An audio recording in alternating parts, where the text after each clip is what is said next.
how to edit the auto generated text in YT Create application. So hey guys, welcome to my channel, and in this video I'm going to show you how you can edit the generated text in YT Create application. So it's super easy and we will make sure you get it right. You just make sure to watch the complete video carefully to avoid forgetting anything and making mistakes. So guys, you have to open the YT Create application, and you can see I have already opened up the project.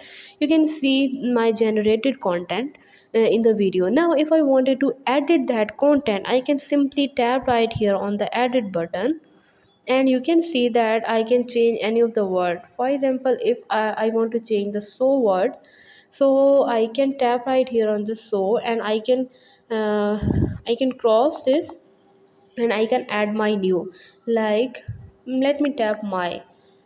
So now I have to tap on this button, and you can see that this will be changed.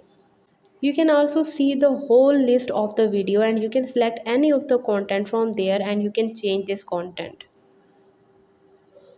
So hope you guys like my video, and please consider showing your support by commenting, liking, sharing and subscribing to my channel for more valuable content in the future.